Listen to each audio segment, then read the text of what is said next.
Hey everybody, I'm Ben. And I'm Sam. This is Counterfeit Christianity, okay? So we had an idea, we have a new series in mind, and we're going to call it Christian Pastors Exposed. A lot of people will hate us for this. A lot of Christians will hate us. Well, I think that there's a lot of bad people, who use God's name for legitimacy. And then they sort of think that once they do that, and in practice it works, once they do that, they have this shield because people are scared to question about God, Christianity, the Bible, church, religion, that sort of stuff, right? Yeah. So they sort of hide behind it. They do bad stuff right in front of our face. They're corrupt, they take money, sexual abuse, all sorts of nasty stuff. But because they're considered part of that system, they think they're untouchable. And I think most people think they're untouchable as well. Yeah. And so they're sort of using religion as a cloak or a shield to hide behind. So what we want to do is we want to pull the hood off that cloak and call these people out directly. Yeah. And if you as a Christian get offended by us calling out people who are dishonoring God by stealing or raping people or all sorts of other stuff, then you really need to reevaluate that you got offended by that. Exactly. Because we are exposing evil and you wanting to hide it or not wanting to hear about it. Evil that's portraying itself in the name of, as God's name as well. That's even worse. But people not wanting to hear about it are protecting evil. Exactly. Yeah. So harden up because we're not going to hold back. Yeah, exactly. These people dishonor the creator of the universe, our Father. They stop people from hearing the message. They keep people in misery, sadness, religious abuse. So if you think we're going to hold back, you got another thing coming. Yeah, it's so much fun. Like we have personal stories of we've talked about them a bit before, but like for an example, Hillsong would be an easy one, right? Hillsong really. Have you seen all the documentaries, like the exposés and stuff about Hillsong lately? Yeah, I've seen that's always them lately. An easy one to bash because they're so brazenly corrupt. I mean, these guys have, I think they have money trucks every Sunday or every Monday. Every Monday morning, the money trucks show up at Hillsong to collect the tithes. The things that the Bible doesn't actually say that you have to do, that these people tell you have to. Yeah. What do they say? What do they say in your old church, that you do it before you pay tax as well? Yeah, gross income. You have to pay 10% of your gross income before tax. It's like, holy shit. It's like, that's more like 15 or 16% than 10%. Exactly. They have been accused of some of the most evil things in the world. The two main baddies at Hillsong are the Houston father and son, right? Yeah. The father. There's Brian Houston. Is that he's the son. That's the son. I forget the father's name. What's the father's name? But we'll learn about it. The reason that he came to Australia and started Hillsong was because he was up on allegations of rape in New Zealand, and so he moved here. I'm serious. He moved here to get away from that. God. And so it's like.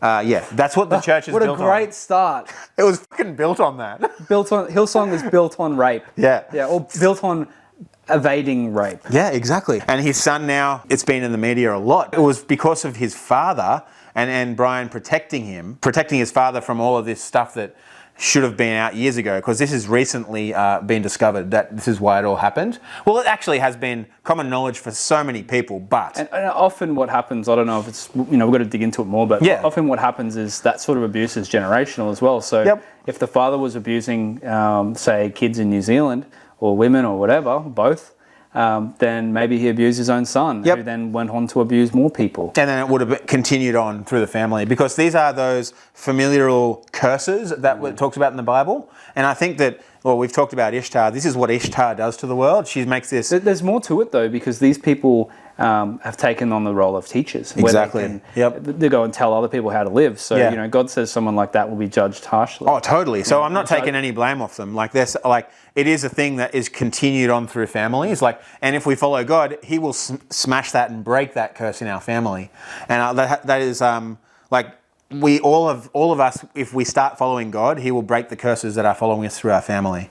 And they just chose to step into it more deeply rather than... So people like the Houstons bring their curses to all of us to share. How nice. Exactly. Let's use God's message to make money and abuse more people and spread our trauma around. Right. Great. Thanks, Hillsong. Well, I know I've watched a few videos on Rumble, because it's not allowed on YouTube, I think, anymore. But they talk about how Hillsong is possibly the biggest child traffickers in the country. A hub for child trafficking in Australia. Yeah. Really? So what makes them that? Yeah, I don't know. Maybe it's what we were saying before, is the facade of of people assuming that you're good. Maybe that helps them get away with it. And you go in, drop your kids off. True, because people are, it's a church, we can trust them. So it's like I've heard a lot of people talk about the specific stories of being in Hillsong and how what people have done to their children and to them in this child trafficking ring. And I've heard trafficking. So what? They kidnap people's kids. Yeah, and then in Australia. Yeah, and sent them where? I don't know. Like this is what they say. What the fuck? Yeah. Excuse my language. But I don't know if this is what I've heard people say, so it's not fact or anything like that. But interesting. Yeah, I think that Hillsong. You think the cops would go to the parents would go to the cops? Well, they did, and the cops are involved. Why is this not on the news? Because it's not. Yeah. Well, it's all those sex trafficking rings that you hear about. The news does like bashing Hillsong. Yeah. Yeah. Well, lately, but you know how they always. I don't know, but a long time ago, I remember like in the 80s and 90s, there was all these stories of police connected with sex trafficking and all that sort of stuff. It's been through the courts. It's all free knowledge if you want to dig into it. This is what these guys say, but I'll have to look into it more so we can actually bring it out and talk about it. Yeah, but I guess we're sort of introducing the concept of a new series here in that we want to go after individuals who are usually untouchable. Usually the facade of religion protects them and makes people too afraid to actually call them out. Yep. We're going to go after these people. Yeah. And we're going to give you specific details. And there'll be a lot of people who are angry. Researched and... we can bring to the table and show you, this says this. Yep. These people allege this. Yep. Yeah, and we're just going to be talking about what we found, and not that we know if anything's true or not, but we can all figure that out on our own. If I take a quick Google, what is the Hillsong scandal on Netflix?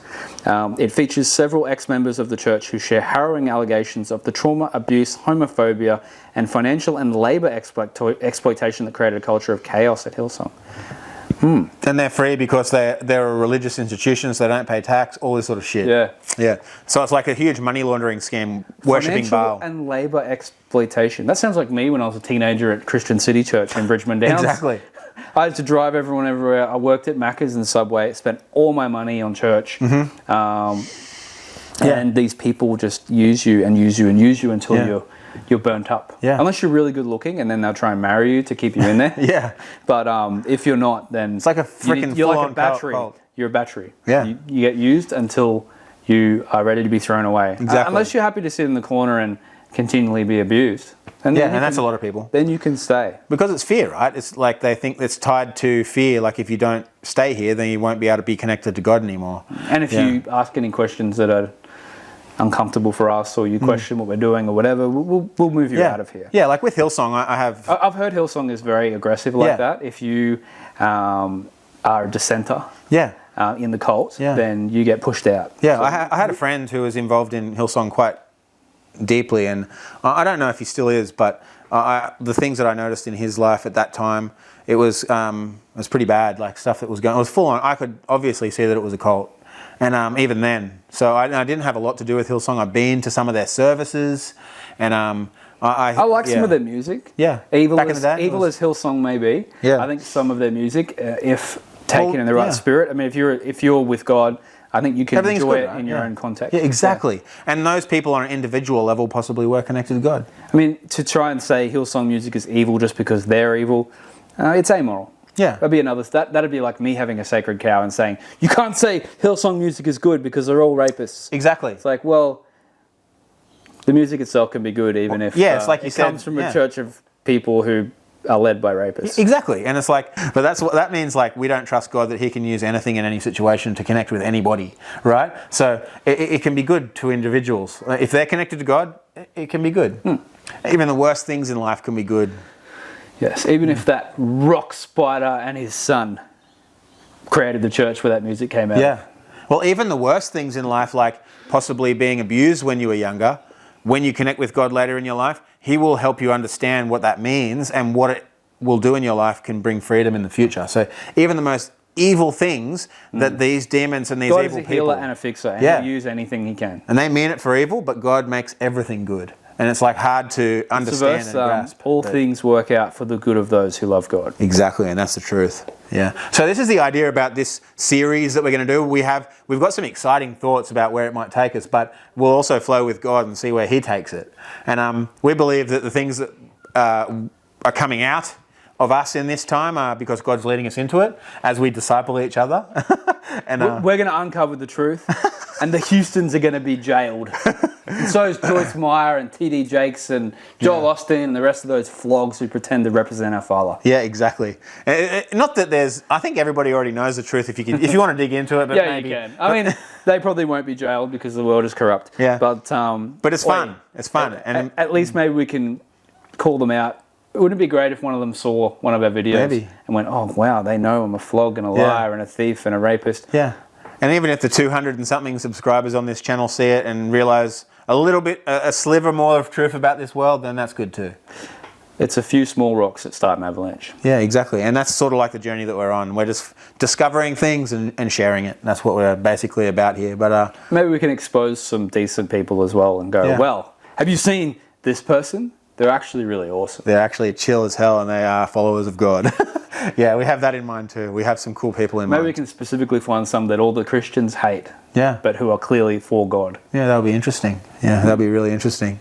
All right, anything else? I think that's probably the idea of what we're going to do moving forward. Like this series that we're doing, like the Ancient Gods and this Christian Pastors Exposed, we'll probably be jumping in and out from them. They'll be continuing for a bit of time as we understand a little bit more or feel like we want to share. It's better to break it up and focus on each subject so that we get the right message across. Well, I felt from God this week that He doesn't want us to focus on one thing that we think is going to boost our viewership. I think He wants us to focus on the thing that He has us looking at this moment, and then just like keep on talking freely. If we just focus on viewership, then we'd just be like all other noise on YouTube. Yeah, it's all bullshit. We've got to be real and say what's in our hearts, and if it doesn't necessarily blow up now, maybe God wants it to blow up in 6 months. Yeah, and maybe... So we've got to speak from the heart. Yeah, and maybe what we're saying isn't truth, and we're just like discovering it because what we are talking about is stuff that we're thinking about, and we might be wrong later on, and if we're wrong, then we'll talk about it. It's all good. All right. Yeah, right. See ya.